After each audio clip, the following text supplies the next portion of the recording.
Whenever a member state or a group of member states wants to table a draft resolution, they need to approach the Secretary's office and provide the Secretary's office with the text of the resolution that they are interested in proposing. If this resolution is one that mirrors in large part an existing text on the same subject of a previous session, but perhaps with some additionalities, these additionalities need to be clearly highlighted to the Secretariat's office. The text will then be, of course, processed and issued again as a limited document, as what we would call an L document. So in the context of a second committee document, it would be an L document number such and such of the second committee, or an L document number such and such of the third committee on a given issue.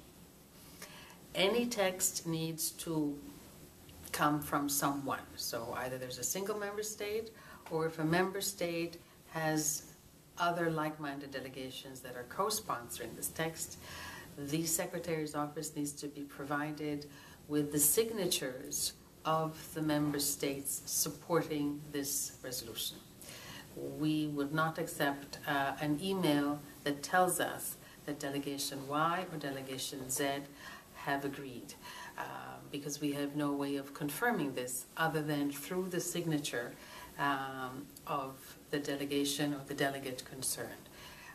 Similarly, in a number of instances, the actual submission of a draft resolution often needs to take place in person with a signature okaying that this is what we agree to. In some of the main committees, that system may not be as formalized, not because it is not handled seriously, but there might be a slightly different process, which of course the Bureau would also be aware of. But the co-sponsoring is very key.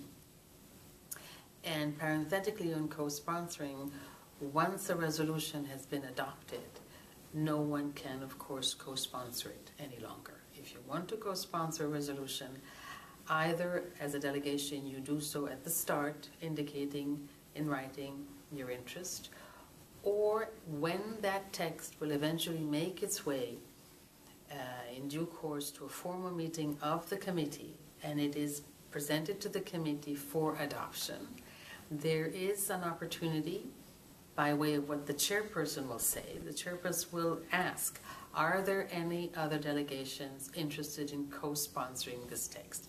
That is when a delegation, and we have many instances of 1 or 20 or 30, who will indicate by raising their nameplates or by signaling, by pushing a button, that they are indeed interested in doing so.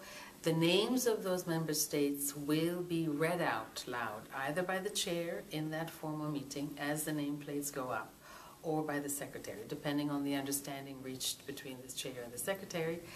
And then it will be part of the record, and they will be considered as having also sponsored that resolution.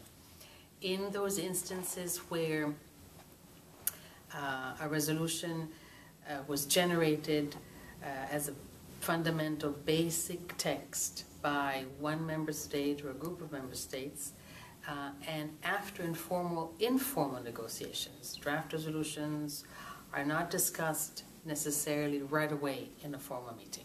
They do go through an informal consultation process, which is one that traditionally involves a delegate referred to as a facilitator who convenes this meeting. Any member state interested will attend. These are not closed meetings. These are meetings that are announced in the UN Journal. And that text will be examined from the first preambular paragraph to the last operative paragraph.